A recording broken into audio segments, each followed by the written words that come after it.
Phoenix LiveView. It's amazing. Alpha software, cutting edge, so cutting that sometimes it's almost bleeding edge because you are operating in an environment of maximum uncertainty. It's not even 1.0. There's a lot of libraries that don't exist. You have to write a lot of code yourself. It is an amazing library. It's a new paradigm. It's not so new anymore for those in this room, but it's effectively a new take on building software as opposed to like microservices or MVC. It's essentially starting off with an initial HTML payload being sent from your Elixir Phoenix backend, and then thereafter, all the communication occurs over WebSockets. So with that being said, let's move on to the next slide. So I am Joshua Plicque. I have a small Elixir consultancy in Jacksonville, Florida, and we specialize in Phoenix LiveView. There's just two of us, just me and Philip, who's sitting there, bald guy in the front. He's waving. Yeah, so I just want to give a shout out to the Jacksonville Elixir community. Micah Woods, he runs Jacksonville EX, or JaxEX, and HashRocket team, they are out here. Just wanted to give a quick shout out to the Jacksonville Elixir community. With that being said, all this sounds good, right? Like I sound, I guess, qualified to give this presentation, but I have to confess something to you guys. I am a goon. So what that means is throughout my career as a software developer, I have been a hired gun for hire, a sellsword. So I am here giving this presentation because I've effectively, for the entirety of my career, been paid to protect software, paid to maintain software, operating when things are absolutely on fire. You've paid overseas developers a penny to develop your software, and the next thing you know, you can't even hire anybody to work on it. This is the situation that I've always worked in, and essentially that's the reason why I was able to choose Phoenix LiveView, and I'm now giving this talk, and I'm going to show you guys a bunch of patterns that I've developed that I'm going to bring over into new apps that I'm developing with Phoenix LiveView. With that being said, I have a few goals for this presentation, which is I'm actually trying to put a flag in the ground with this presentation. As of right now, there really aren't any production patterns. So I'm making a bold statement here where I am actually going to try and define what are some things that we should be doing in the Phoenix LiveView community that no one's talking about. And my goal for this presentation is for you to have an emotional reaction. 90% of what I'm going to say in this presentation, 3 or 4 hours from now, you're not going to remember. But what you are going to remember is how you felt. So as I present each pattern, I want you to just kind of log it in your mind. Like, is it straight cash or is it straight trash? And I want you to I want you to build blog posts. I want you to tweet about this presentation in regards to, I thought, you know, timestamp 11 minutes and 34 seconds when he presented this pattern. I thought this was bad, and here's why. It's because we need you. I needed you. A year ago, when I started on a Phoenix LiveView application that we're going to talk about briefly, I had very few resources. So this flag in the ground is supposed to be the beginning of us talking about how we do things in the Phoenix LiveView community. No, someone's clapping, thank you, yes. So yes, this is the beginning of the tribal knowledge, and that's very bold. And so at the top of the slide, the question is like, who are you? Like, who are you? How are you qualified? Like, what's so special about you? And so my response to you would be very simple, which is, who are you? Who are you? You tell me. And so like the reason why we're starting with this is because this is supposed to be the backbone with which the rest of our community is going to define the patterns with which we go forward. No one's going to remember me. No one's going to remember this talk. But with tribal knowledge, as we build our actual culture of Phoenix LiveView and how we do things, that's what matters. And let this be the flag in the stand. So with that being said, let me present you with a little context. So in April of last year, a sales consultant friend of mine presented a client to me and said, hey, this guy, he's got a company in Jacksonville, Florida. They deliver local grocery produce from local farmers in the area to your doorstep. So, of course, April 2020, this is about two months after coronavirus started sweeping throughout the United States. And the reason why I'm bringing up this company is this company, because they deliver local groceries to your doorstep, they quadrupled their sales in April 2020. And so this business owner that I was talking to was ripe with new cash and ripe with new problems. And so he essentially said, I'm losing a lot. Even though I've quadrupled my sales, I'm losing people because my online store, it sucks. It's got a 9-step process. Can you rebuild me an online store? I was like, okay, sure, no problem. You know, like, what are you using? And so he was using some off-the-shelf software from a company that went bankrupt in 2016. So this company went bankrupt in 2016. They had no API available for their software. So I went to my, I guess, my cave, and then I said to myself, the only pitch for this online store is for me to rebuild this entire thing that they've purchased. So I went and I logged into the software and I reverse engineered the whole thing. And I was like, dude, this is gonna take me a year to build. And if I'm gonna make a big bet like this, then I might as well do something crazy. I might as well do it in Phoenix LiveView. So that's essentially the decision I made back in April 2020.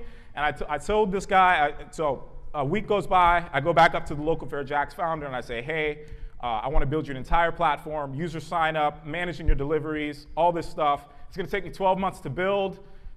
This is how much it's going to cost. And he leaned back. He leaned back in his chair and he said, so you want me to like bet a house on this? Like effectively, I'm buying a house for this, and I'm betting on you, a guy I don't know.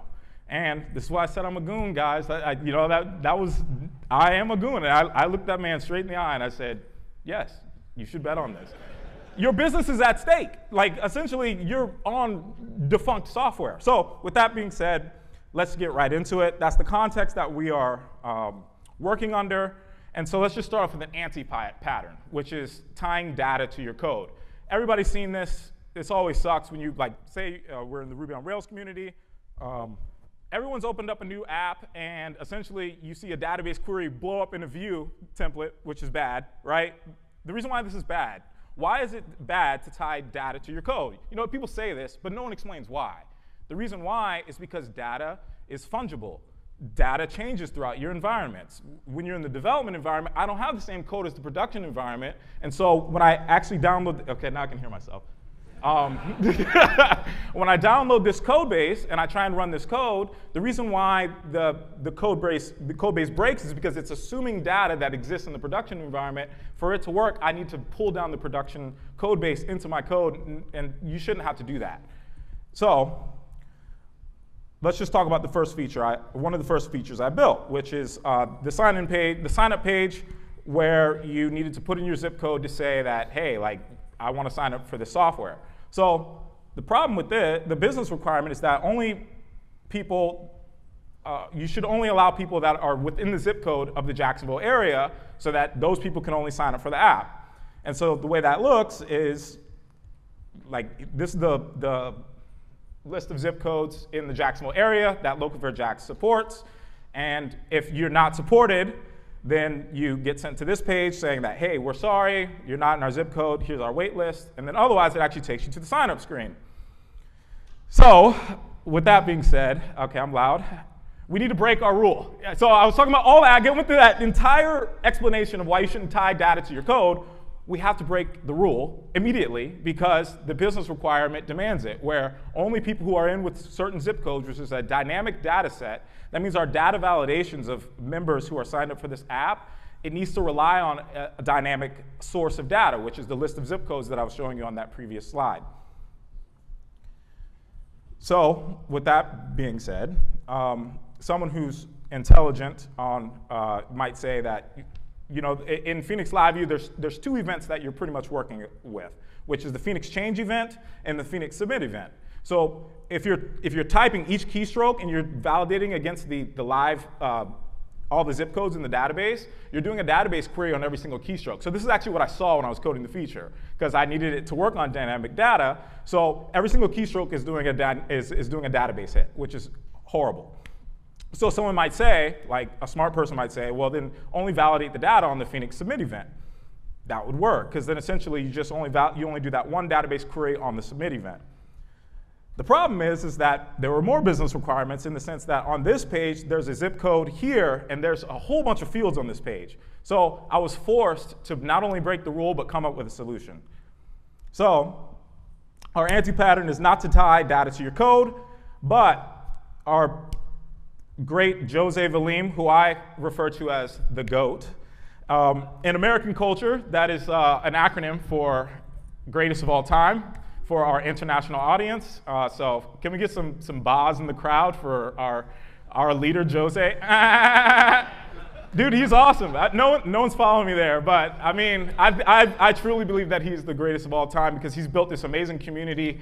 And anyway, that's an aside. Let's get into it in regards to the code. So here's what I did.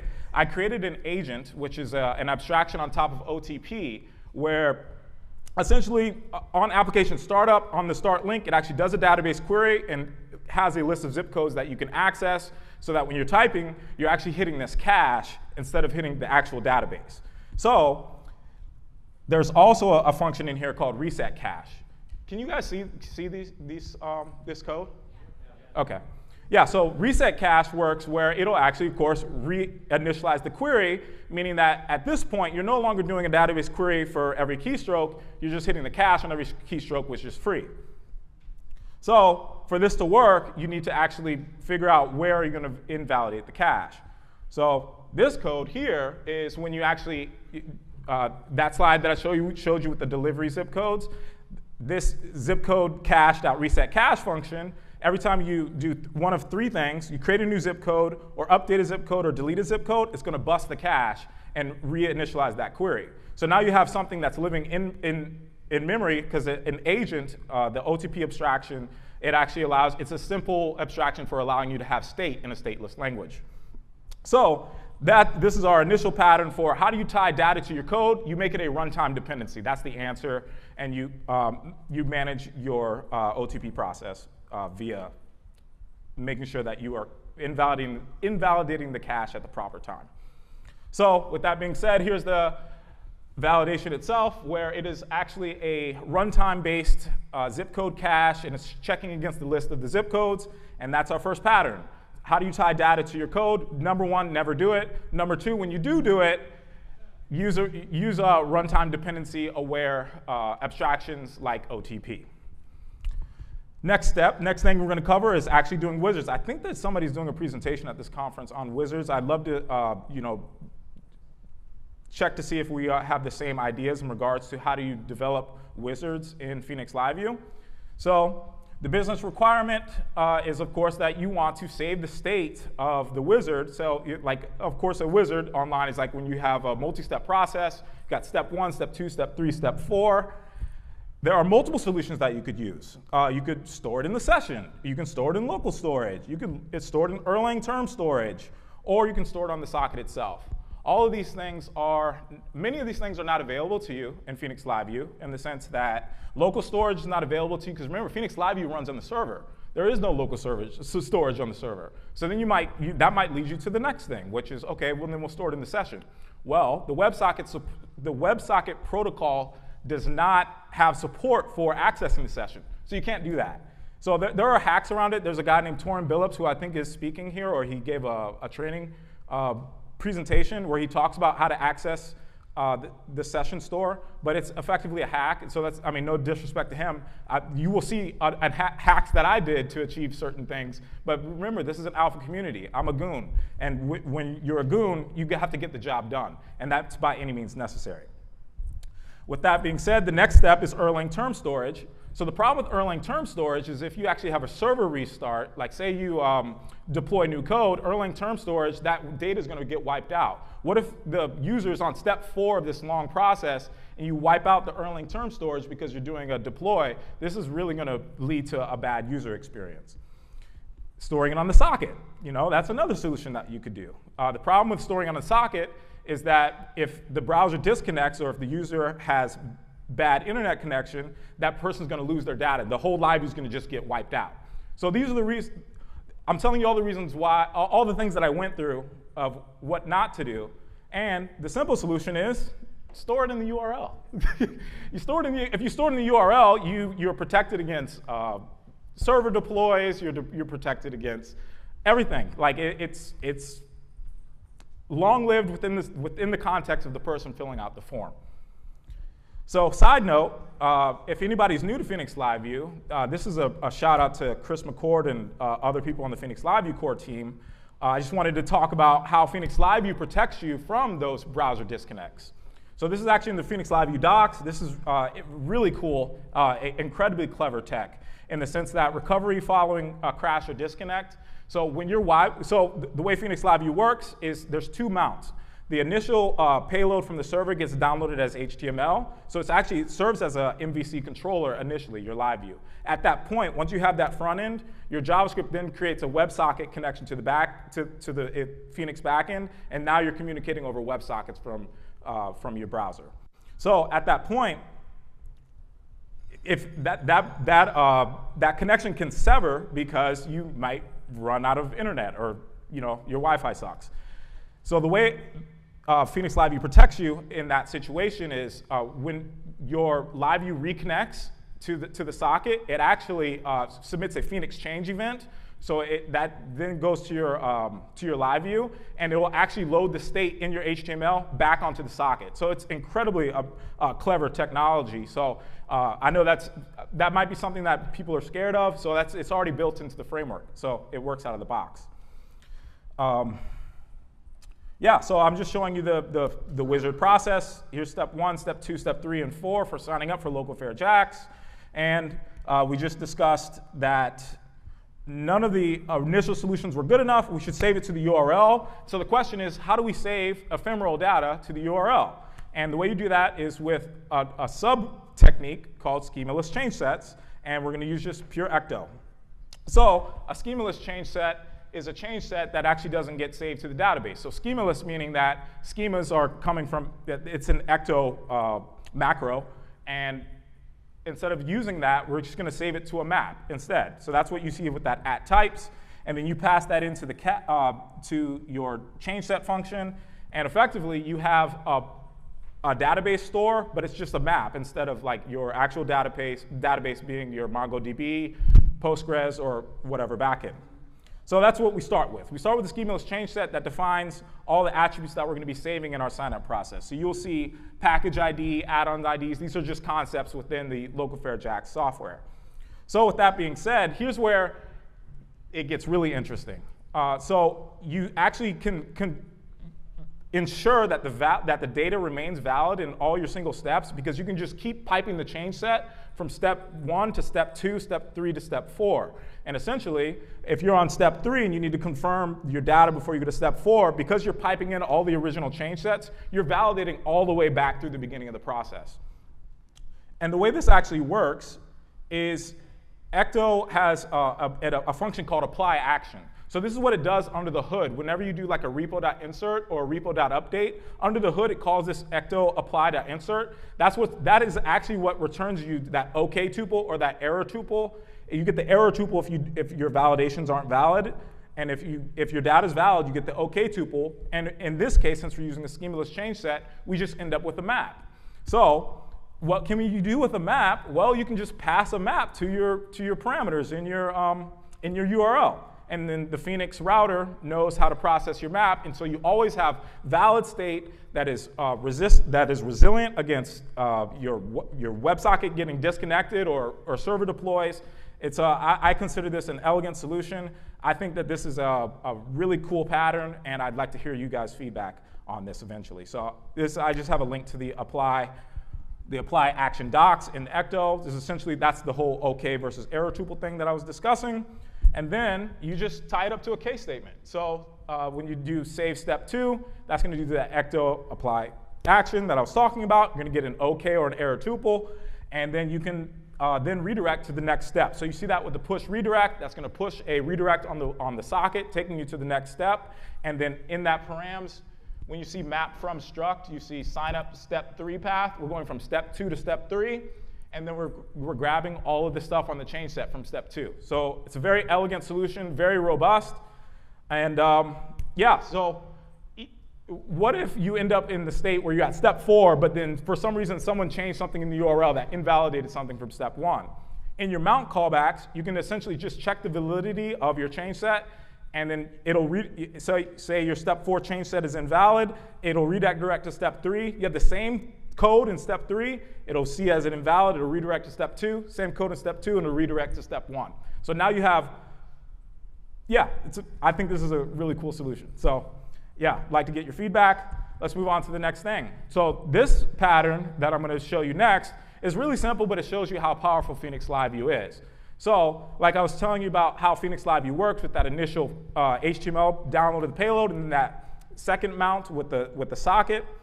So I have a very simple feature here where we were just redirecting. We were telling the user that, hey, your zip code is valid, and then we're showing them like a splash screen, and then you're redirecting to another page. So you typically do this in JavaScript, but you can use Erlang, or you can just use basic OTP stuff to do this. Because each LiveView process is, at the end of the day, under the hood, all it is an Erlang process under the hood. So what you can do, you can see my code right underneath the, I'm talking really fast, I'm sorry. I'm actually already 26 minutes in, and like we're just getting started. So yeah, I'm talking fast, but I mean, we're getting there. So right underneath the definition of the def update function, you'll see that I see process.send after self. Self is a reference to that Phoenix LiveView process itself. So you'll see I have an @timeout variable. That's just effectively just an integer where I've got it in the test environment, I've got it set to 0. In production, I've got it set to 500 milliseconds. So essentially, you load that page up that we just saw, which is this, and after 500 milliseconds, initially, the LiveView triggers that it's going to send a message to itself. After 500 milliseconds, it then retrieves that message, and then it's processed here in this handle info callback saying that, hey, I want you to redirect. So we're just using basic structures to achieve like really cool behavior that you would have had to use JavaScript in the past. And we're doing all with backend code, and we can write tests against it, and it's really easy to do. Testing in JavaScript is hard and frustrating. Testing in Elixir is easy, and it's fast.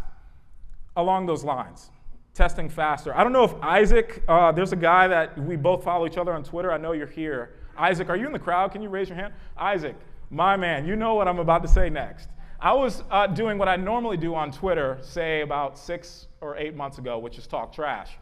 And I was talking trash about the Phoenix LiveView test suite, and I was saying, holy crap, my entire app, and this is true to this day, the entire Local4j app, because remember I told you guys it's a year-long build, the entire test suite with 95% coverage runs in under 10 seconds on a MacBook Pro. That is incredible. That's insane. So I was talking trash on Twitter. Like at this time, I don't know, the test suite was 8 seconds long, and I was like, oh, Phoenix LiveView is amazing. The test suite's so fast. And then Isaac, he jumped in the comment section, and he said, have you tried async true on your con? Well, this is a really simple flag. And so, yeah, you should send me Bitcoin. This is because I'm saving a lot of companies a lot of money with this in regards to test suite speed, and because it's an exponential effect. When a test suite becomes faster, it has exponential effects throughout your organization because it runs faster on CI and it runs faster on all the developer machines. There were times when I was working at previous companies where we'd finish a feature, we'd run the test suite, and everybody would get up and go grab coffee because we knew it was going to take 20 minutes. So hey, I got time. So test suite gains are huge for organizations in regards to, as you make it faster, you have exponential effects. All you have to do is add an async true to it, and it'll actually run all your tests on all your cores. It'll parallelize your test suite and run it on all your cores. So Isaac told me about this, and my test suite went from like 8 seconds to 3 seconds at that time. And yeah, so go do this. Anything with, and this works for anything with a case after. So you can do this for your unit test in regards to EX unit, data case. Yeah, data case, con case, and EX unit case. You can throw an async true flag. It'll run on all cores of your machine. And your test suite, assuming you have 4 or 8 cores, you get between 3 to 8 times gains. So that was a long explanation for a very simple slide, but that's very valuable. Send me Bitcoin. Everybody I like the clapping. Yeah, like the mid-presentation clapping. Thank you. Yeah, so like I was mentioning, testing in LiveView is bliss. The entire, with massive, I'm a testing Nazi, very dogmatic about testing, and with 95% coverage, less than 10 seconds of testing time. So moving on to the next pattern, let's just talk about JavaScript, right? So I have another thing to reveal to you guys. After 12 months, 13 months of working on this application, the application for Local Fair Jacks has exactly 217 lines of JavaScript. So the promise made by Chris McCord that you don't have to write JavaScript, it's effectively true. There's a little bit of custom stuff, but with 200 lines of code, let's just consider that negligible to all the Elixir code I've written. You saw the whole process that's send after. There are pretty much abstractions and tools and like patterns that you can use to achieve everything with backend Elixir code, which is easy to test, fast to test, fun to test, because the Phoenix LiveView test actually, the API, the DSL, the domain-specific language is so easy to use. There's even there's an open browser function that you can use, and it'll actually just launch your browser in the current state, and you can just like easily debug what's going on, what's wrong with your LiveView.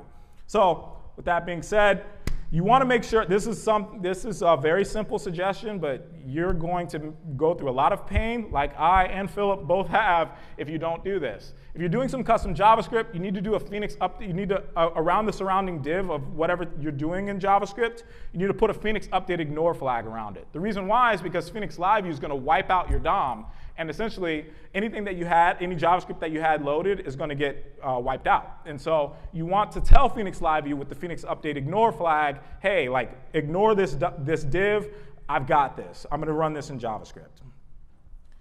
So this is on that same sign up page at the very bottom of that step 4 step. I've got like this really cool credit card feature. As you're typing it, it shows what you're typing on this credit card. Just something that I thought was cool. And yeah, this is the Phoenix update ignore, essentially telling Phoenix LiveView, hey, leave these divs alone. And Phoenix LiveView hooks. So whenever you do have to reach for custom JavaScript, which as I've told you, with 200 lines of JavaScript, is very rare.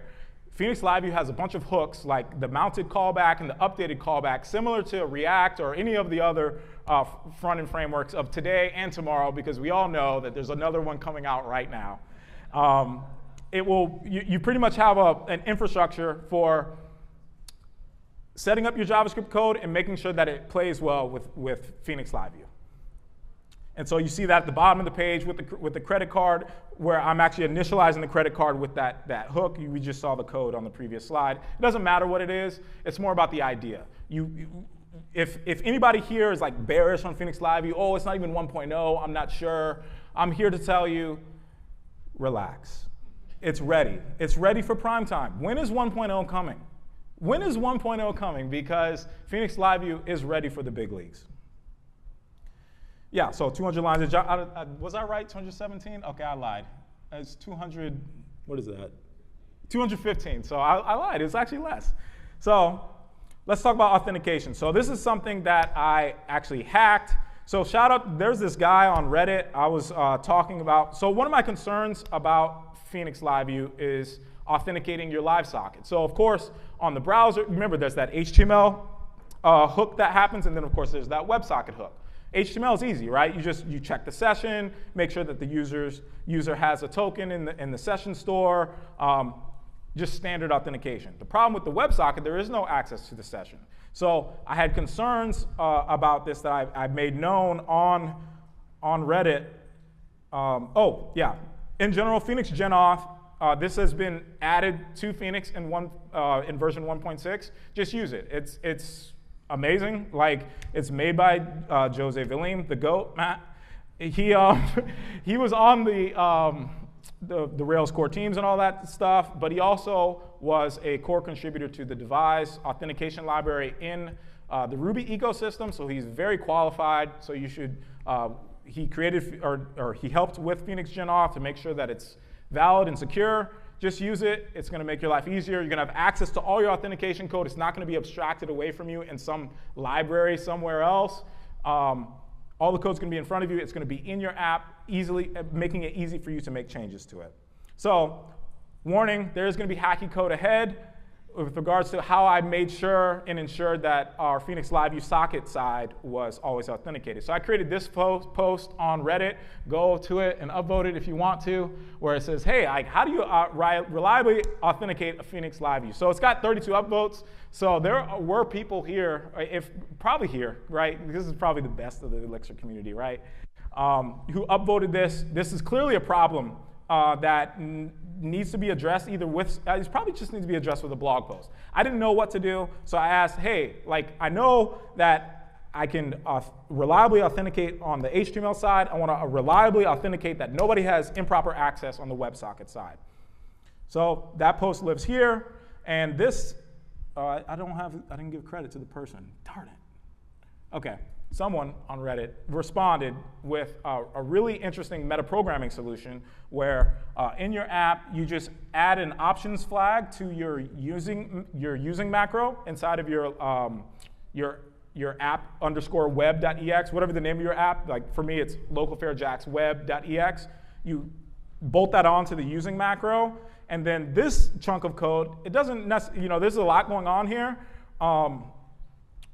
Essentially what this does is it bolts onto the mount hook. So any of your Phoenix LiveViews that require authentication, you're actually going to need to write an auth mount function. So that's actually what this code does, is you don't use mount anymore. Under the hood, it's going to call mount when you use auth mount.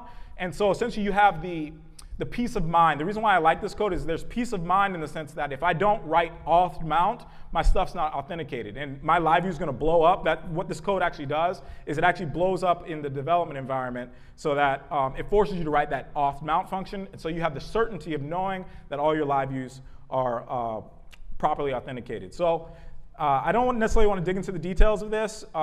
Just go view the link in that previous slide if you want. This is a reliable way to authenticate your LiveViews. I know Michael Crum was working on introducing more Phoenix LiveView hooks. This is the auth mount thing I was talking about, essentially, where instead of writing mount in your LiveViews, you have to write auth mount or it will just blow up. In Phoenix 1.6, there are new LiveView server lifecycle hooks that are now available. Like there's an on-mount callback. That means that maybe this hacky code is not necessary anymore, but this led to my peace of mind. This is what I was saying about this is the flag in the sand, or the flag in the moon, right? Like the Neil Armstrong picture. Like I don't really know what the best solution is for this. I have one that works. There may be better ones in the future. Go ahead and tweet at me, okay? The next one that we're going to talk about, we're going on almost 40 minutes at this point. I think I have this and one more after this, which is mocking. Mocking in Elixir is not as intuitive as coming from the Ruby ecosystem. It was so easy to just mock out an API. But I have a consistent pattern. I actually stole this from the Programming Phoenix book of how to mock out an external API. So remember this page where we're actually creating, we're taking in the user's credentials. So this actually makes an API call to a payment processor called authorize.net. And I wanted to write tests against this. Like I told you guys, I'm dogmatic about testing. I wanted to write tests about this, but I didn't want to hit authorize.net in my testing environment. So what do? So this is the code that actually authorizes that card and puts it on authorize.net. You'll see that there's an @payments module variable, and that actually talks to an environment variable called localfairjackspayments. So what that means is, the way I have that defined is, there's a Gringotts mock there. So localfairjacks, and as long as it fits the same implementation, in the sense that as long as you have a module that implements a def authorize function, you can flip it out. Like that initial file was config/config.exs, and you'll see that I have a commented out line where sometimes I do want to flip it, and like I can redefine it where I can actually throw it on authorize.net to make sure that it works. But essentially, I can now configure the module which calls the authorize function, change it in the development and test environment, and call the production authorize module function in the production environment. This allows me to inject my own module. I guess this is dependency injection in a functional language. So I'm injecting my own module that allows me to have control over what that authorize function does. Now, this is the pattern that I've used over and over for mocking out API calls in Phoenix LiveView /Elixir projects. So here's my mock. where I essentially, Gringotts, it's just a payment processing library. Shout out to whoever made the Gringotts library. I've used it a lot, thank you. And yeah, so this is me just stubbing out a response, and effectively it does what I was saying earlier, which is it flips out the module that you're using, hitting your mock in the test and the development environment, and hitting the actual production authorized.net library in production. This is easy mocking in Phoenix LiveView. So actually that was it. So that's 40 minutes of production patterns. I guess we'll open the floor. I don't know if anybody has questions about or comments on anything or any problems that you're having in Phoenix LiveView. I'm open to answering anything right now. I like the first pattern of having the data cached versus hitting it every time, so I run that too. Right. I solved it a different way, and for a particular handler, you just snapshot the monotonic time, and then you debounce it like you would normally do in JavaScript. Right. You're doing it in there, so you're only invoking the function if you passed 300 milliseconds or something. Right. Okay, yeah, so another solution what was your name? Andy was talking about how I was doing caching for the anti-pattern of tying your data to your code, and he was saying that Phoenix LiveView has debouncing support, where you can actually write a debounce flag on that on the input. And so what you can do is you can throttle it, where it'll only hit the Phoenix change event every 500 milliseconds, or what Andy said, 300 milliseconds. And this will reduce your, because remember the problem was that it was doing a database query on every single keystroke. By throttling it down with debounce, it'll only trigger the Phoenix change event every once in a while. So that is an excellent, not as invasive solution as mine. My man in the back with the beard. So I like your pattern, the behavior pattern for mocking out the APIs. We actually do something like that in our app as well. How do you stay on top of making sure that you're not diverging from wherever the live API is with your mocks? Oh, that's a great question. So what was your name? So Anton was saying that when you actually, in the mocking environment, when you're flipping out your test environment / development environment library versus your production library, how do you make sure that the production library works?